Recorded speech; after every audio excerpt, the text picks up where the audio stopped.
This one hits a lot closer to home. This took place at the 3100 block of Davie Boulevard. That is 31st Avenue and Davie Boulevard.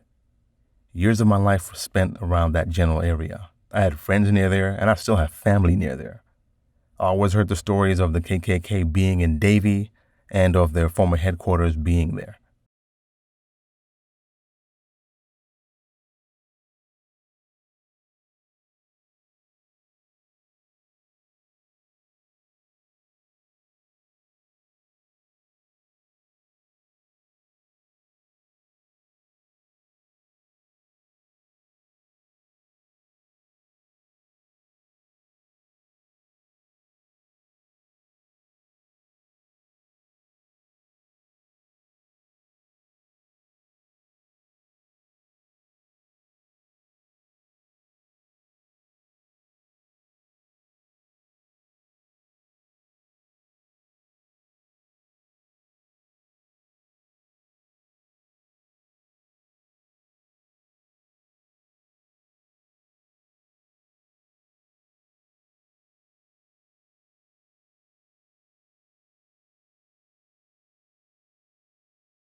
And Davie is just right down the street from this location.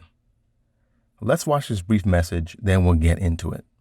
I want to talk a little bit about a new affiliate, Nagast Footwear. They are a black-owned company that makes some of the best quality shoes, clothes, and hats that I've seen in a very long time. They are designed to empower customers and to teach self-love, self-respect, and self-confidence. I've purchased some of their footwear, and they have lasted me well over a year. Nagast Footwear makes sneakers, running shoes, slippers, boots, hats, and clothing. I love my slippers. I love my sneakers. Even game show contestants love my sneakers. Click my affiliate link below to visit their site to browse and to shop. Every purchase helps me grow this platform. Long before anyone knew the name George Floyd, there was Reuben Stacey. Like Floyd, Stacey lost his life to the scourge of racism in America. He died hanging from a tree in Fort Lauderdale rather than pinned to the ground in Minneapolis. But, like Floyd, he is becoming a symbol of the intolerance that still permeates this country more than 8 decades later. In July of 1935, Reuben Stacey was accused of attacking a white woman. What a surprise. A white mob that included the local sheriff lynched Stacey. A photo of the lynching was so disturbing that the NAACP used it in a campaign to call for anti-lynching legislation. It was the summer of 1935. A mob strung up the farmhand Stacey after an unconfirmed accusation by a white woman. His lifeless, handcuffed body dangled for hours as an almost festive crowd came from all over town to gawk. Even children, frozen in time by photographs, smiled and smirked. You have to ask yourself, my fellow South Floridians, how many people related to those in these photos have you interacted with daily? How many attended school with you? Isn't it logical to believe that this level of hatred was taught to these children's children, sparking a pattern in which hate begets hate? Why do you think so many in this country still feel this way about brown-skinned people?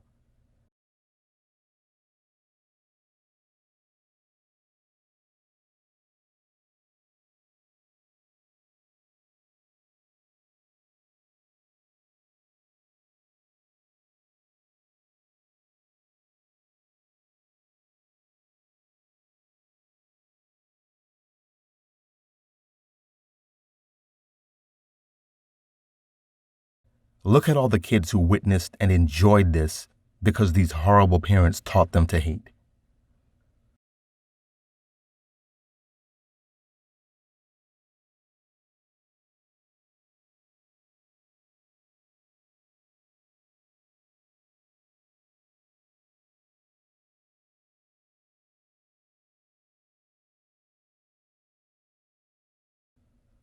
Three days before his murder, Stacey turned up at Marion Jones' home, a 30-year-old Sunday school teacher and mother of three who lived by an orange grove near the water plant on Old Davie Road, now Davie Boulevard. Stacey wanted water, she told police, but after accepting a drink, he drew a penknife and attacked her. She said, "It seemed to me from the look in his eyes he was intent on cutting my throat."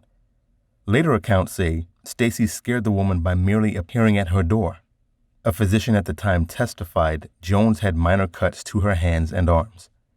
After a struggle, Stacey allegedly ran, getting tangled in the backyard clothesline.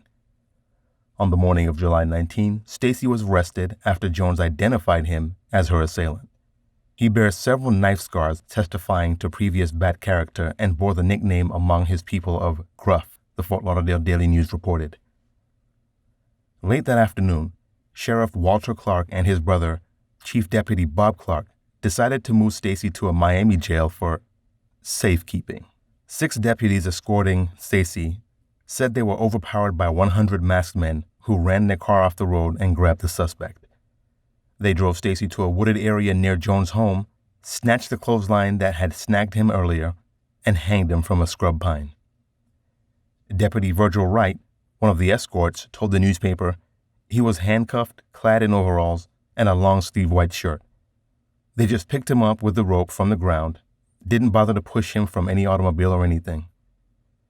In 1994, an unidentified woman who was a teenager at the time said it was Deputy Bob Clark who tossed the line over a branch and slowly raised Stacey off the ground. He then told the 25 to 30 people gathered there that they had to take part. He passed his pistol around while people took turns firing into Stacey's swaying body. A coroner counted 17 bullet holes in Stacey's body.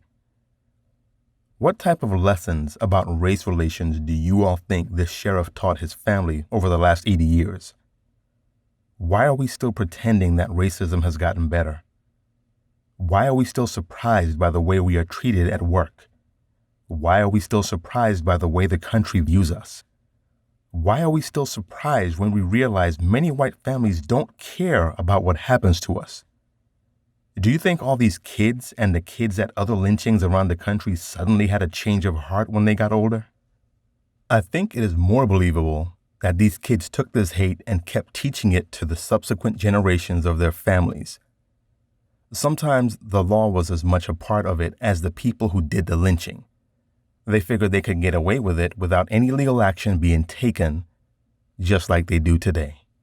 Nothing has changed, and your elected officials don't care about preventing it from happening again. Some of them recently sought to create legislation to protect Asians from racial violence. Do you see how quickly that becomes a topic when you are not black? Life magazine published a photo of the lynching. In it, 2 girls stand under the death tree, smiling approvingly at the still body above them. The case spurred 2 Congress members later that year to draft an anti-lynching bill calling for the prosecution of law officers who failed to prevent a lynching, but President Roosevelt refused to support it.